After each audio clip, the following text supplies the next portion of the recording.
और चलिए सीधे रुख करेंगे लखनऊ का, जहां इन्वेस्टर्स समिट में इस वक्त प्रधानमंत्री नरेंद्र मोदी संबोधन कर रहे हैं।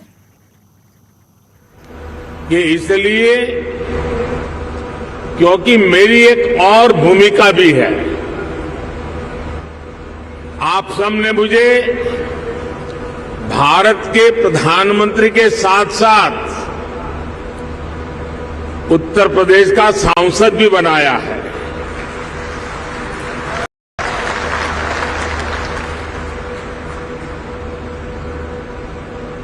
उत्तर प्रदेश के प्रति मेरा एक विशेष स्नेह है और यूपी के लोगों के प्रति मेरी एक विशेष जिम्मेदारी भी है। मैं आज उस दायित्व को भी निभाने के लिए आज इस समिट का हिस्सा बना हूं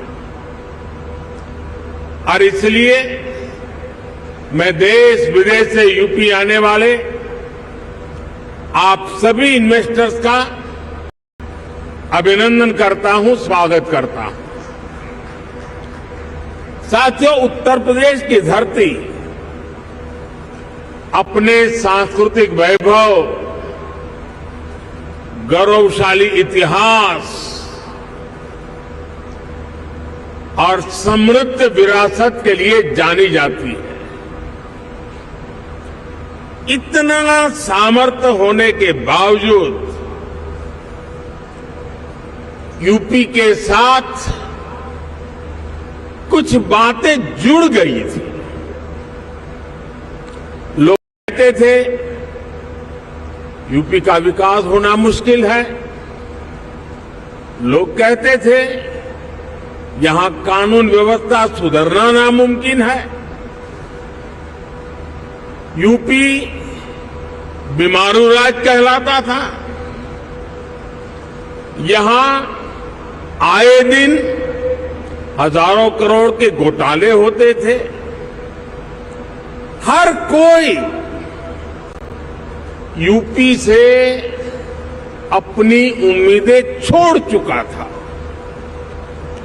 लेकिन सिर्फ 5-6 साल के भीतर यूपी ने अपनी एक नई पहचान स्थापित कर ली है और डंके की चोट पर कर दी है। अब यूपी को सुशासन से, गुड गवर्नेंस से पहचाना जा रहा है। अब यूपी की पहचान बेहतर कानून व्यवस्था, शांति और स्थिरता के लिए है। अब यहां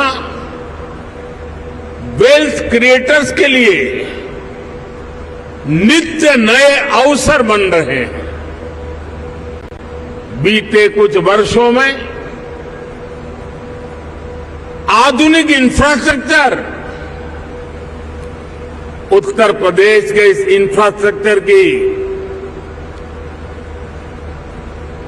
जो पहल है उसके परिणाम नजर आ रहे हैं। बिजली से लेकर कनेक्टिविटी तक हर क्षेत्र में सुधार आया है। बहुत जल्द यूपी देश के उस इकलौते राज्य के तौर पर भी जाना जाएगा जहां 5 इंटरनेशनल एयरपोर्ट है।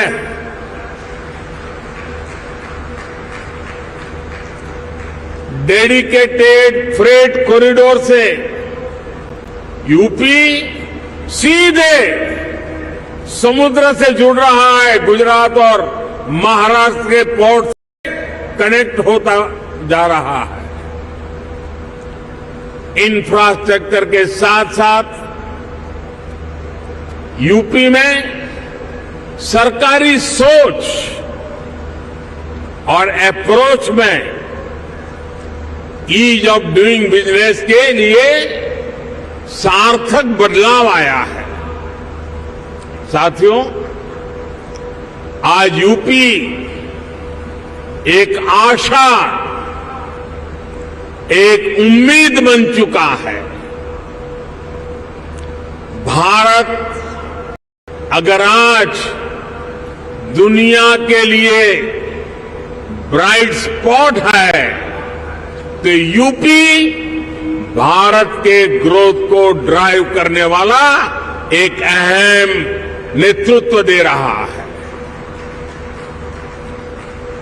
साथियों, आप सभी इंडस्ट्री के दिग्गज यहां हैं। आप में से अधिकतर को एक लंबा अनुभव भी है। दुनिया की वर्तमान स्थिति भी आप सभी से छुपी नहीं है। आप भारत की इकोनॉमी के आज के सामर्थ्य और यहां के मैक्रो और माइक्रो इकोनॉमिक फंडामेंटल्स को भी बहुत बारीकी से देख रहे हैं।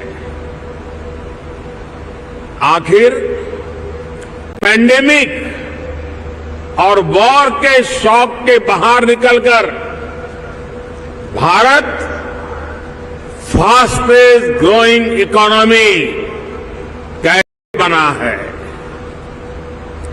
आज दुनिया की हर क्रेडिबल वॉइस ये मानती है कि भारत की अर्थव्यवस्था ऐसे ही तेजी से आगे बढ़ती रहेगी। आखिर ऐसा क्या हुआ कि वैश्विक संकट के इस दौर में भारत ने न सिर्फ रेजिलियंस दिखाया बल्कि रिकवरी भी उतनी ही तेजी से की। साथियों, इसके पीछे सबसे बड़ा कारण है भारतीयों का खुद पर बढ़ता भरोसा, खुद पर आत्मविश्वास। आज भारत के यूथ की सोच में, भारत के समाज की सोच और एस्पिरेशंस में एक बड़ा बदलाव देखने को मिल रहा है। आज भारत का हर नागरिक ज्यादा से ज्यादा विकास होते देखना चाहता है। वो अब भारत को जल्द से जल्द विकसित होते देखना चाहता है। भारत के समाज की एस्पिरेशंस आज सरकारों को भी पुश कर रही है और यही एस्पिरेशंस विकास के कार्यों में भी गति ला रही है। और साथियों, मत भूलिए कि आज आप जिस राज्य में बैठे हैं उसकी आबादी करीब करीब 25 करोड़ है। दुनिया के बड़े बड़े देशों से भी ज्यादा सामर्थ्य अकेले उत्तर प्रदेश में है। पूरे भारत की तरह ही आज यूपी में एक बहुत बड़ी एस्पिरेशनल सोसाइटी आपका इंतजार कर रही है। साथियों, आज भारत में सोशल, फिजिकल और डिजिटल इंफ्रास्ट्रक्चर पर जो काम हुआ है उसका बड़ा लाभ यूपी को भी मिला है। इस कारण आज यहां समाज सोशली एंड फाइनेंशियली बहुत अधिक इंक्लूसिव हो चुका है, कनेक्टेड हो चुका है। एक मार्केट के रूप में भारत अब सीमलेस हो रहा है। सरकारी प्रक्रियाएं भी सरल हो रही है। मैं अक्सर कहता हूं कि आज भारत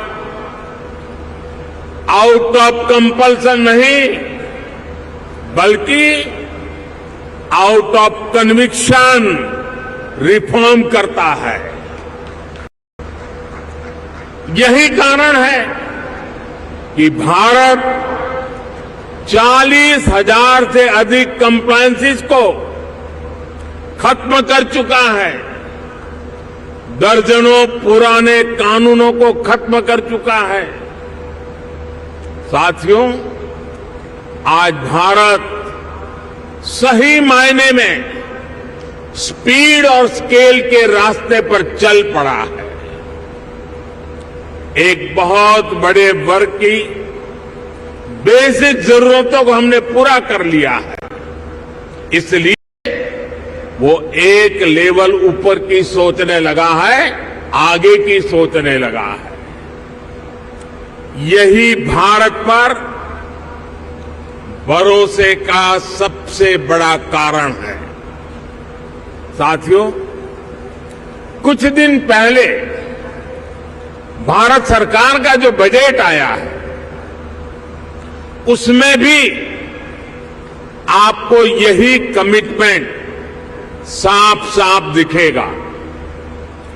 इंफ्रास्ट्रक्चर पर रिकॉर्ड खर्च आज सरकार कर रही है और हर वर्ष इसको हम बढ़ा रहे हैं। इसलिए आज आपके लिए इंफ्रास्ट्रक्चर में इन्वेस्टमेंट के नए मौके बन रहे हैं। आज आपके लिए हेल्थ, एजुकेशन, सोशल इंफ्रास्ट्रक्चर में इन्वेस्टमेंट के भी अनेक अवसर हैं। ग्रीन ग्रोथ के जिस रास्ते पर भारत चल पड़ा है, उसमें तो मैं आपको विशेष रूप से आमंत्रित करता हूं। इस वर्ष के बजट में 35,000 करोड़ रुपए तो हमने सिर्फ एनर्जी ट्रांजिशन के लिए रखे हैं। ये दिखाता है कि हमारा इरादा क्या है। मिशन ग्रीन हाइड्रोजन हमारे इसी इरादे को बुलंद करता है। इस बजट में इससे पूरा इकोसिस्टम विकसित करने के लिए अनेक कदम उठाए गए हैं। इलेक्ट्रिक मोबिलिटी की ट्रांसफॉर्मेशन के लिए एक नई Sports Council of Jammu Kashmir and everybody associated with this event. I invite all our guests who have come from every corner of the country to enjoy our hospitality, to enjoy the games and to enjoy the incredible sights and sounds of Jammu Kashmir, crown jewel of India. Over the next 5 days, Gulmarg will celebrate and honor sporting excellence on the snow-covered slopes. We will witness the contest of skill and endurance, but above all, of courage and character of our athletes in as many as 11 disciplines. You may know that in Gulmarg, we transformed the sports tournament into a really spectacular event. The second National Winter Games was huge success, and today, at the opening of this event, the entire country is united by the third Winter Games dream. The next 5 days will be a great occasion to strive for the greatest victory and to uphold the spirit of sportsmanship, peace, equality, friendship, and respect for your competitors. खेल जिंदगी के तुम खेलते रहो यारो, हार या जीत कोई भी आखिरी नहीं होती, हार या जीत कोई भी आखिरी नहीं होती। मित्रों, स्पोर्ट्स एक ऐसा माध्यम है जो वसुधैव कुटुंबकम की भावना से पूरे विश्व को बदलने की ताकत रखता है। स्पोर्ट्स की विभिन्न विधाओं को मैं जीवन का सबसे बड़ी संभावना और अवसर का माध्यम मानता हूं, जो न सिर्फ खिलाड़ी के भीतर परिवर्तन लाता है, बल्कि पूरे समाज की ऊर्जा को निर्माण की दिशा में प्रेरित करता है। आज से ठीक 3 महीने बाद जम्मू कश्मीर में G20 की मीटिंग का आयोजन होगा और उसके पहले विंटर गेम्स के इस महाकुंभ के द्वारा हम G20 के theme one earth, one family, one future का संदेश आज गुलमर्ग से पूरे देश और पूरी दुनिया को दे रहे हैं। मित्रों, जब आप स्लेजिंग, स्नोबोर्डिंग में एक दूसरे के साथ प्रतिस्पर्धा करेंगे तो उसमें हार या जीत मायने नहीं रखता, मायने रखती है खेल भावना। आप इस विंटर गेम्स के दौरान अपने प्रतिद्वंदी से क्या सीखेंगे, वो आपके भविष्य के लिए ज्यादा महत्वपूर्ण होगा, आपकी यात्रा को नई मंजिल प्रदान करेगा। इसलिए मैं मानता हूं कि हार जीत से नहीं, बल्कि जोश, जज्बे और हौसलों से दिल जीते जाते हैं। मैंने अक्सर महसूस किया, स्पोर्ट्स की चाहे जो भी विधा हो, उसमें जीतने वाला हार वाले के हुनर की तारीफ ही करता है। यही तो असली खेल भावना है, इसे ही स्पोर्टिंग स्पिरिट कहते हैं। गले मिलकर इस स्पिरिट का जश्न मनाने की परंपरा हमें उन सभी ताकतों से अधिक मजबूत बनाती है जो आवाम को विभाजित करना चाहते हैं। वरिष्ठ खिलाड़ी हमारे अक्सर कहते हैं कि जब कोई टूर्नामेंट समाप्त हो रहा होता है तो विदाई समारोह में मेडल से ज्यादा आपने जो दोस्ती बनाई होती है, जिसे एक भारत श्रेष्ठ भारत की भावना को आपने जिया होता है, वही याद रह जाता है। इसलिए मैं आप सभी का आह्वान करना चाहता हूं कि अगले 5 दिन अपने अपने डिसिप्लिन में खेल प्रेमियों के साथ बर्फ से ढकी इन पहाड़ियों को अपने टैलेंट का जलवा दिखाएं और इस बात को याद रखिएगा कि अपने स्किल से आपने इस टूर्नामेंट को कितना जीवंत बनाया, यह लोग कभी भूल नहीं पाएंगे। This sportsmanship more than medals will strengthen the bond of goodwill and unite all the players from different states as one family. And once the games are over, each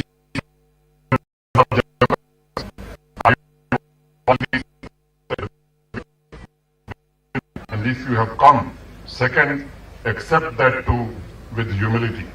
I am sure your performance and your conduct on this beautiful landscape will bring ancient Indian values to life. मित्रों, मैं बड़ी जिम्मेदारी से कहना चाहता हूं कि 60 सालों से हमारा देश स्पोर्ट्स के सॉफ्ट पावर से महरूम है। सौभाग्यशाली है हमारा देश कि भारत के यशस्वी प्रधानमंत्री आदरणीय नरेंद्र मोदी जी ने अपने प्रयासों से आज ग्लोबल स्टेज पर भारत की प्रतिष्ठा को खेल जगत में पुनर्प्रतिष्ठापित करने का भगीरथ प्रयास किया है। उन्होंने आज युवा ऊर्जा को नया आसमान, नए पंख दिए। सालों से जिस प्रकार हमारे देश में स्पोर्ट्स का उदास वातावरण था, उसे समाप्त करके प्रधानमंत्री जी ने स्पोर्ट्स एवं युवा आकांक्षाओं को नई प्राथमिकता दी है, उन्हें नई ऊर्जा के साथ संघर्ष करने के लिए प्रेरित किया। पिछले 8-9 वर्षों में युवा टैलेंट के संकल्प को साकार करने की मुहिम पूरे देश में चली और भारतवर्ष ने पिछले 8-9 वर्षों में देश के करोड़ों नौजवानों को स्पोर्ट्स की अलग अलग विधाओं में नए हीरोज प्रदान किए हैं। प्रधानमंत्री जी के कारण युवा शक्ति में उनके विश्वास ने यह साबित किया कि स्पोर्ट्स परिवर्तन का, सामाजिक रूपांतरण का सबसे बड़ा माध्यम बन सकता है। स्पोर्ट्स के जरिए हम न सिर्फ समाज को नई दिशा दे सकते हैं, उसे समृद्ध बना सकते हैं, बल्कि स्पोर्ट्स के माध्यम से सस्टेनेबल डेवलपमेंट को भी नया आयाम दिया जा सकता है। मैं अत्यंत आभारी हूं खेल मंत्री जी का भी, जिन्होंने जम्मू कश्मीर यूटी को देश का एक श्रेष्ठ और प्रमुख स्पोर्ट्स सेंटर बनाने में हमारा भरपूर सहयोग किया।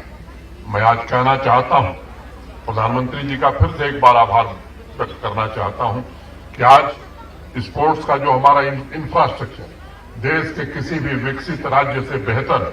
और इसमें सबसे ज्यादा योगदान भारत के सम्माननीय प्रधानमंत्री जी का है, जिसके कारण आज जब ही हमारे चीफ सेक्रेटरी साहब बता रहे थे, हर जिले में हमारे पास स्टेडियम है, इंडोर स्टेडियम की श्रृंखला है, और केवल जिलों तक नहीं बल्कि छोटे स्थानों तक भी ऐसी सुविधाएं हमने डेवलप की।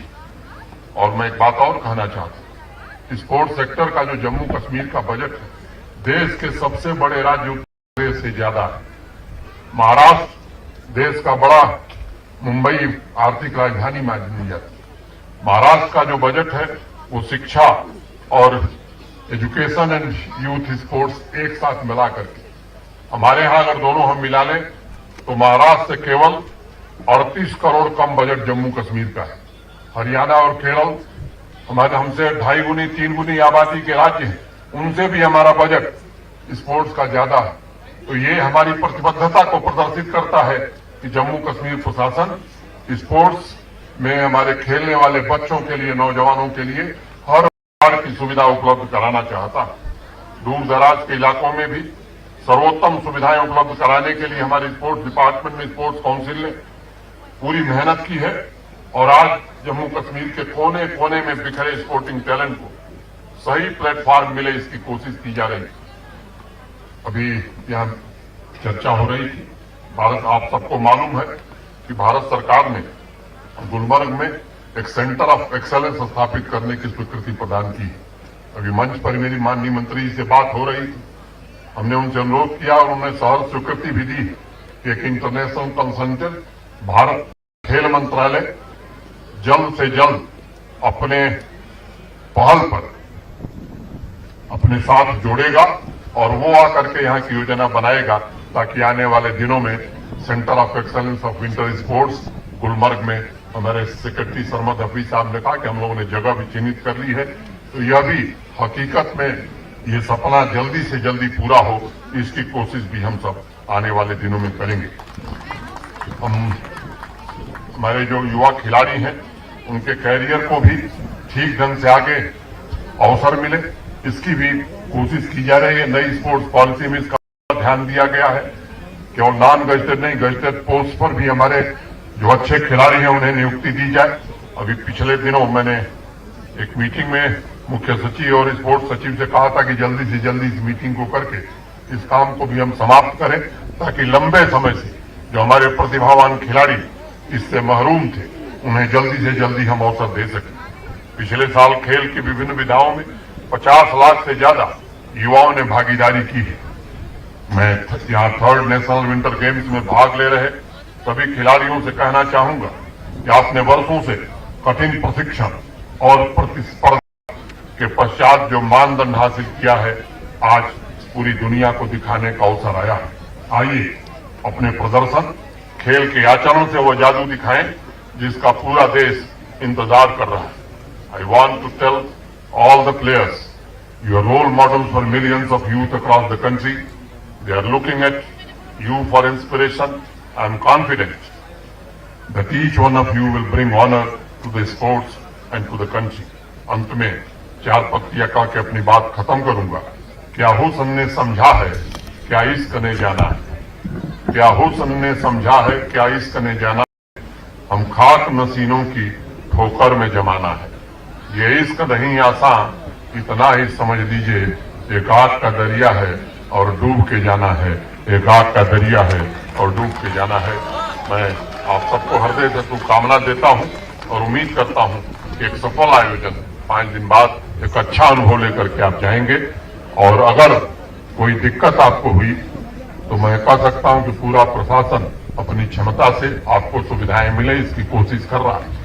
लेकिन कभी कभी प्रकृति हर सुविधा पर भारी पड़ जाती है, तो मैं ईश्वर से भी प्रार्थना करता हूं कि कोई दिक्कत न हो। बहुत बहुत धन्यवाद। नमस्कार। जय हिंद।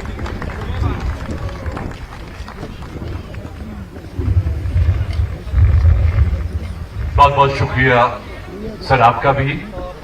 और आप सबको बता दें कि जैसे हम सब लोग जानते हैं कि ऑनरेबल प्राइम मिनिस्टर का ख्वाब है कि कश्मीर यानी जम्मू कश्मीर की अगर हम बात करें कि यहाँ की यूथ भी स्पोर्ट्स में टॉप लेवल पे आ जाए। और इसी वजह से ये जो कोशिशें की जा रही हैं और उन्हें कामयाब बनाया जा रहा है। आज फिजिकली